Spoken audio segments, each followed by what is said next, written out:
मुंबई के पास बसाई के बीच एक सिरकटी लाश बरामद हुई। ये लाश एक लड़की की जो काले रंग के एक सूटकेस में पैक थी।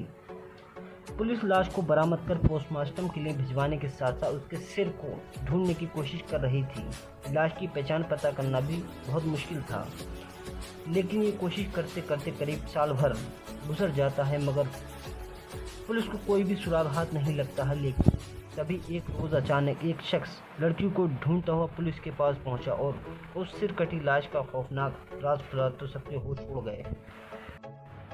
26 जुलाई 2021 को बसाई महाराष्ट्र मुंबई पुलिस उस दिन मुंबई के पास बसाई इलाके में बसाई भुई गांव के बीच कीचड़ में लोगों को काले रंग का एक बैग बड़ा सूटकेस मिलता है।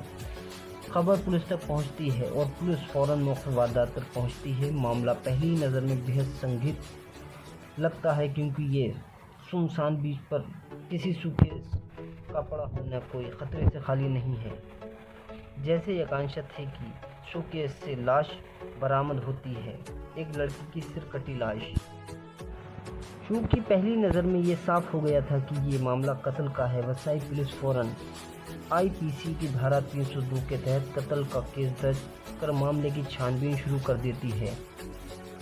लेकिन लाश सूटकेस में थी। लाख कोशिश के बावजूद भी कई महीने गुजर जाने के बाद भी पुलिस के हाथ खाली ही रहते हैं। इस बीच पुलिस लाश सूटकेस को मौजूदा कपड़े वगैरह अलग अलग तस्वीरें उतारकर उसको पोस्टर बना के पूरे महाराष्ट्र में फैला देते हैं, ताकि उस लड़की की पहचान हो सके, ताकि इन तस्वीरों को देखकर पुलिस से कोई संपर्क करे। लेकिन पुलिस की कोई भी कोशिश का कोई फ़ायदा नहीं होता है। हार खाकर पुलिस लाश का पोस्टमार्टम करवाती है और उसके कुछ डीएनए सैंपल सुरक्षित रखकर इस मामले का सुराग लगाने की कोशिश करती है। सुराग मिलने का इंतज़ार लगातार करती रहती है। इस तरह पूरे साल गुजर जाता है, लेकिन पुलिस को इस लाश के सिलसिले में कोई भी खबर नहीं मिलती है। उधर मारी गई लड़की के घर वाले कर्नाटक के बेलगांव से करीब साल भर बाद भी अपनी बेटी को तलाशते हुए मुंबई पहुंचते हैं। दरअसल सानिया शेख नाम की इस लड़की की शादी मुंबई के ही नाला सोपरा के रहने वाले आसिफ शेख से हुई थी। सानिया की माँ बाप की पहचान का कोई पता नहीं था। सानिया के माँ बाप की बचपन में ही मौत हो गई थी और उसके चाचा चाची नहीं पाला था। पिछले साल उसके चाचा अपनी भतीजी से फ़ोन पर बात करने की कोशिश कर रहे थे, लेकिन उसका फ़ोन स्विच ऑफ आ रहा था, जबकि उनका दामाद आसिफ हर बार अपने ससुराल से फ़ोन आने पर रॉन्ग नंबर बता के फ़ोन कट कर देता था।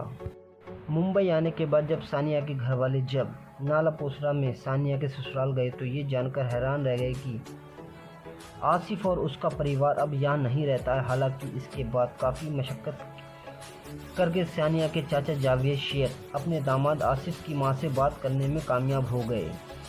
आसिफ की मां ने धोखे में आकर उन्हें ये बता दिया कि वो अब नाला सोपरा की प्रॉपर्टी बेचकर मुंब्रा में शिफ्ट हो गए हैं, वहीं रहते हैं। अब सानिया के चाचा जावेद और बाकी रिश्तेदार मुंब्रा में उसके ससुराल पहुंचे। वहां उन्होंने सानिया और आसिफ की छोटी बेटी अमायरा को घर में देखकर, लेकिन सानिया कहीं नज़र नहीं आ रही थी। जब उन्होंने अपनी बेटी के बारे में उसके ससुराल वालों से पूछने की कोशिश की तो ससुराल वालों ने जवाब दिया कि सानिया के शादी के बाद किसी से भी रिश्ते और वो अपने उसी बॉयफ्रेंड के साथ घर से फरार हो गई। सुनकर लड़की वालों को बड़ा धक्का पहुंचता है। वो हैरान रह जाते हैं कि, लेकिन उन्होंने इस बात पर भी यकीन नहीं होता है कि उनकी बेटी ऐसा कर सकती है। अब सवाल ये था कि अगर ऐसा ही होता फिर सानिया के ससुराल वालों ने इस सिलसिले में उनके घर वालों से बात क्यों नहीं की। पुलिस से शिकायत करने के बावजूद जाहिर है कि मामले में देखकर साफ नज़र आ रहा था कहीं दाल में कुछ काला है। अब सानिया के घर वालों ने पुलिस से शिकायत दर्ज कराई और उसकी शिकायत पर नाला सोपरा की अचानक पुलिस को पता चलता है कि अलोज थाना पुलिस ने इसी साल यानी 29 अगस्त 2022 को सानिया की गुमशुदगी की रिपोर्ट लिखाई गई थी। नए सिरे से मामले की जांच शुरू कर दी जाती है। अलोच पुलिस ने साल भर पहले वसाई गांव भुई गांव बीच से मिली उस सरकटी लाश की सानिया की तस्वीरें पति और ससुराल वालों को दिखाई तो उन्होंने लाश को देखकर साफ इनकार कर दिया। लेकिन जब उसने ये तस्वीरें बेलगांव से आज सानिया के घर वालों को दिखाई तो उन्होंने देखते ही पहचान लिया कि ये उन्हीं की बेटी की लाश है। घर वालों ने लाश के साथ मिले कपड़े वगैरह भी पहचान लिए थे। इस तरह पुलिस अब साल भर पहले मिली सरकटी लाश की पहचान पता कर चुकी थी, लेकिन अभी तक उसको ये पता नहीं चला आखिरकार सानिया का कत्ल किसने किया और क्यों। लिहाजा पुलिस ने उसके घर वालों की शिकायत पर सबसे पहले सानिया के ससुराल वालों को ही पूछताछ के लिए बुलाया गया। ससुराल वालों ने पुलिस के पास भी सानिया के घर वालों के पास कोई जवाब नहीं था। सानिया के घर से भाग जाने की कहानी दोहराई और कत्ल पर हैरानी जताने लगे। लेकिन अब सानिया के घर वालों के साथ साथ पुलिस को भी लगने लगा कि हो ना हो कत्ल में सानिया के ससुराल वालों का यह हाथ है। लेकिन पुलिस ने किसी को भी गिरफ्तार करने से पहले मामूली की जांच करना ज़रूरी समझा। पुलिस ने सानिया के पति आसिफ और उनकी नन्ही सी बेटी अमायरा का डीएनए सैंपल कलेक्ट किया और सानिया की लाश से उसका डीएनए सैंपल ही ले चुका था। जब इस सैंपल की रिपोर्ट आई तो साफ हो गया कि वसाई के बीच पर मिली सरकटी लाश सानिया की थी। अब ये साफ हो चुका था कि सानिया का साल भर पहले ही कत्ल किया जा चुका है, लेकिन कातिल को पकड़ना अभी तक मुश्किल था। पुलिस ने एक बार फिर सानिया के पति को पूछताछ के लिए बुलाया। उसने पहले तो पुलिस को तमाम झूठी सच्ची कहानियां सुनाई, लेकिन फिर जैसे ही पुलिस ने उसे सख्ती से की वो टूट गया और मानने लगा। उसने अपने घर वालों के साथ मिलकर अपनी बीवी सानिया की जान ली थी। उसकी सिर कटी लाश वसाई भुई गांव के बीच फेंक दी गई थी, जबकि लाश की पहचान न हो सके इसीलिए सिर उन्होंने खानीवाड़े की खाई में फेंक दिया था। 21 जुलाई 2021 को बकरा दिन का ईद, यानी वो दिन था जब लोग खुदा की राह में कुर्बानी दे रहे थे। तब आसिफ और उसके परिवार ने सानिया का कत्ल किया। इस रोज़ जब वह पूरी दुनिया बकरा ईद की खुशी मना रही थी, तब आसिफ के घर वाले पूरी तरह से प्लानिंग के मुताबिक अपनी बहू की जान ले रहे थे। उन्होंने बकरा ईद के बहाने सानिया की छोटी से छोटी बेटी अमायरा को पहले ही उसकी बुआ को घर भेज दिया था। फिर आसिफ और उसके पिता हनीफ और आसिफ के भाई यासीन ने मिलकर पहले सानिया के हाथ पैर बांधकर उसे पानी की टब में डाला और डुबाने से उसकी जान चली गई। उसके बाद सबूत मिटाने के लिए आसिफ और उसके पिता हनीफ ने खुद अपने हाथों से सानिया का सिर काटकर धड़ से अलग कर दिया गया। फिर सर को अलग करने के बाद फेंकने की प्लानिंग करने लगे। उन्हें पकड़े जाने के डर से कुछ इतना ज़्यादा ही था कि सिर काटने के बाद भी आसिफ ने पहले हेयर ट्रिमर से सानिया के सिर के बाल हटा दिए। फिर उसके चेहरे पर होठों से करीब मौजूदा तिल भी काट दिया गया, ताकि अगर कहीं कटा हुआ सिर भी पुलिस के हाथ लग जाए तो उसकी पहचान ना हो सके। इसके बाद आसिफ ने अपने भाई यासीन के साथ मिलकर उस सिर को एक बाइक पर ले जाकर खानीवाड़ा की खाई में ले जाकर फेंक दिया गया।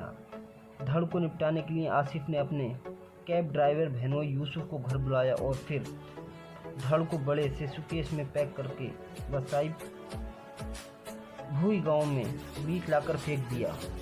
इस वारदात के 6 दिनों के अंतर ही सानिया की सिर कटी लाश बरामद हो गई, लेकिन पहचान न होने और किसी भी घर वाले के सामने नहीं आने की वजह से करीब साल भर तक ये मामला अनउलझा रहा। लेकिन आखिरकार जब वह उसके चाचा ने पुलिस में रिपोर्ट लिखवाई कि सानिया के कत्ल में रोंगटे खड़े करने वाली सच्चाई सामने आने लगी, इसके बाद पुलिस ने आखिरकार सानिया के पति आसिफ और उसके ससुराल वालों को गिरफ्तार कर लिया। पुलिस ने एक खौफनाक साजिश का खुलासा कर कातिलों को तो जेल के सलाखों के पीछे भेज दिया गया था। लेकिन सबसे बड़ा सवाल ये था कि आखिरकार परिवार ने इतनी बेरहमी के साथ बहू की हत्या क्यों की और साल भर तक ये राज बाहर क्यों नहीं आया। जब तफ्तीश में इस मामले में सवालों के जवाब नहीं मिल पाए, कोई हैरान रह गया। पुलिस के सामने आसिफ और उसके घर वाले अपना गुनाह कबूल कर चुके थे, साथ ही कबूल कर कैसे उन्होंने हैवानियत की सारी हदें पार की। सारे सबूत मिटाने के लिए सिर्फ उन्होंने सानिया का सिर धड़ से अलग कर दिया था, बल्कि कटे हुए सिर के बाल और ताकि चेहरे पर मौजूदा तिल किसी को दिखाई ना दें, उसकी पहचान ना हो सके। आखिरकार एक परिवार ने ऐसी गिरी हुई हरकत क्यों की? असल में एक बच्ची को गोद देने के लिए ये पूरी खूनी साजिश रची गई। दरअसल आसिफ के घर वाले आसिफ और सानिया की बेटी अमायरा को किसी और को गोद देना चाहते थे। आसिफ की बहन यानी सानिया की नंद शादी को कई साल हो चुके थे, लेकिन उन्हें कोई बच्चा नहीं था। ऐसे में जब आसिफ और सानिया के घर में अमायरा का जन्म लिया तो घर वालों ने तय किया कि वो इस बच्ची को अपनी बेटी को गोद दे दें। उनकी बेटी ही बच्ची की परवरिश करेगी। लेकिन किसी भी दूसरी माँ की तरह सानिया के लिए ये फैसला करना इतना आसान नहीं था। उसने अपनी बेटी अमायरा को खुद से अलग करने से साफ मना कर दिया। बस यही बात जिसने पूरे ससुराल में सानिया का दुश्मन बना दिया। अब सानिया के जुल्म सितम की शुरुआत हो गई और फिर एक दिन आया जब उसका कत्ल कर दिया गया। आसिफ और उसके घर वालों ने सानिया का कत्ल पूरी प्लानिंग के साथ किया था। कत्ल के लिए उन्होंने बकरा ईद का दिन ही चुना। बकरा ईद के बहाने सबसे पहले उन्होंने सानिया की बेटी अमायरा को उससे अलग कर उसकी बुआ को घर भेज दिया था, जिससे वह अमायरा को गोद देना चाहते थे। इसके बाद तय प्लानिंग के मुताबिक उन्होंने पहले सानिया के हाथ पैर बांधकर उसे पानी में डुबोकर मार डाला। सबूत मिटाने के लिए लाश के टुकड़े कर डाले। किसी को भी कत्ल के बारे में कानो कान खबर न हो, इसीलिए उन्होंने सिर्फ सर को धड़ से अलग कर दिया गया था और फेंक दिया था। इस कत्ल की साजिश को छुपाने की खातिर ही वो लोग चुपचाप नाला सोपरा का मकान बेचकर वहां से चले गए थे। हद देखिए कि सानिया की लाश निपटाने के लिए उन्होंने अपने घर के उसी दामाद को कैब लेकर आने को कहा जिससे वे सानिया की बेटी गोद देना चाहते थे। लेकिन इतनी कोशिश करने के, सबूत मिटाने के बावजूद भी, इतना दिमाग लगाने के बावजूद आखिरकार आसिफ और उसके घर वाले पकड़े गए। वैसे इस केस को सुलझाने में वसाई पुलिस के रोल की भी तारीफ करनी होगी, जिन्होंने सिरकटी लाश की न सिर्फ अलग अलग तस्वीरें खींचकर रख ली थी, बल्कि ज़रूरत के लिए डीएनए सैंपल भी सुरक्षित रखा।